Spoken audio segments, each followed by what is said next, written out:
Assalamualaikum warahmatullahi wabarakatuh. Perkenalkan, saya Nurmadu Himatasoli dengan NIM 192231006 yang pada kesempatan kali ini akan menjelaskan hasil review artikel terkait metode visual Comstock. Sebelum itu, kita masuk ke latar belakang atau pendahuluan. Seperti yang kita tahu, sisa makanan atau blood waste merupakan salah satu indikator penting untuk menilai mutu penyelenggaraan makanan di berbagai institusi. Nah, saat ini tinggi sekali adanya blood waste atau sisa makanan yang bisa mencerminkan rendahnya daya terima terhadap menu, kurangnya mutu pelayanan, hingga ketidakefektifan dalam manajemen penyediaan makanan. Oleh karena itu, perlu adanya metode penimbangan makanan seperti food weighing yang dianggap sebagai gold standar karena hasilnya yang kuantitatif dan akurat. Tetapi, untuk mengatasi keterbatasan itu, ada metode lain, yaitu visual Comstock yang dikembangkan sebagai alternatif praktis dalam menilai presentasi sisa makanan berdasarkan observasi langsung. Oleh karena itu, pada review kali ini kita akan membahas terkait metode visual Comstock. Dan di sini setelah kita lakukan pencarian, artikel didapatkan satu artikel utama dan dua artikel pendukung yang terdapat pada layar. Nah, di sini hasil dari reviewnya bisa dilihat pada layar juga dengan hasil dan juga tujuan yang berbeda pada penelitian itu. Untuk kesimpulan dari penelitian yang pertama, ini adalah Comstock itu bisa merupakan metode yang valid dan efisien untuk menilai blood waste di setting rumah sakit. Kemudian di penelitian yang kedua, Comstock itu praktis untuk memantau kecukupan gizi serta mutu pelayanan makanan pada lansia tanpa alat timbang. Dan yang ketiga, bisa semakin baik juga mutu makanan dan juga pelayanannya. Sisa makanannya lebih dikit dari penelitian itu dan perlu untuk meningkatkan variasi menu, kebersihan area penyajian, dan pelatihan petugas. Di sini, Comstock juga bisa digunakan untuk menilai kualitas makanan dan tingkat pelayanan makanan di pondok pesantren. Baik, kita masuk ke pembahasan. Instrumen yang digunakan pada jurnal pertama adalah Comstock dengan 6 kategori dan juga adanya penimbangan dengan timbangan digital. Jurnal kedua menggunakan Comstock 5 skala dan jurnal ketiga menggunakan Comstock dengan 5 skala dan juga kuesioner kualitas makanan. Desain dan sampel pada penelitian di jurnal pertama ini menggunakan desain cross seksional yang sudah tepat karena tujuan penelitiannya untuk membandingkan hasil dua metode. Kemudian untuk jumlah sampelnya sebanyak 96 tray ini juga sudah memadai dan sejalan dengan rekomendasi minimal pada penelitian validasi visual estimate Comstock. Di jurnal kedua, desainnya adalah observasional dan hal ini juga telah sesuai dengan tujuan penelitiannya. Jumlah sampel 65 responden ini juga sudah memadai yang cukup untuk seluruh populasi yang ada di panti jompo tersebut. Kemudian di jurnal ketiga adalah cross-seksional dengan tujuan penelitian yang juga telah sesuai.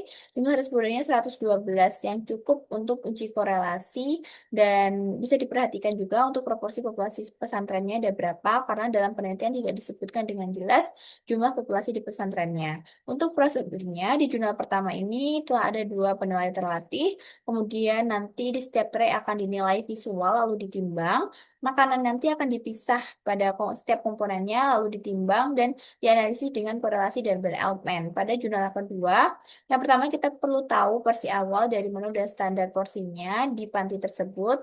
Kemudian setelah makan, nanti pengamat akan menilai sisa makanan secara visual dengan kategori Comstock tadi. Nah, hasilnya nanti akan dikonversi ke persentase AKG dan akan dilakukan analisis deskriptif. Dan untuk yang di jurnal ketiga, enumeratus akan mengamati sisa makanan setelah jam makan, kemudian dimasukkan ke dalam formulir Comstock, dan nanti santri akan mengisi kuesioner kepuasan. Untuk kelebihan di jurnal pertama, prosedur validasinya itu kuat karena membandingkan dua metode. Kemudian, penggunaan dua pengamat bisa menurunkan bias dan analisis statistiknya juga lengkap. Dan pelatihan pada pengamat ini juga mampu menambah reliabilitasnya. Di jurnal kedua, kelebihannya penerapannya bisa langsung nyata ke lapangan gitu ya, bisa aplikatif, mencangkup 7 hari, yang mana hal ini bisa memberikan gambaran konsumsi yang sebenarnya. Dan penelitian ini juga cocok untuk sumber daya yang terbatas. Di jurnal ketiga, ini menggunakan pendekatan yang lebih komprehensif, objektif, dan subjektif. Adanya penggunaan sisa titik korelasi untuk menguji hubungan antar variabel dan penerapannya juga mudah untuk diterapkan.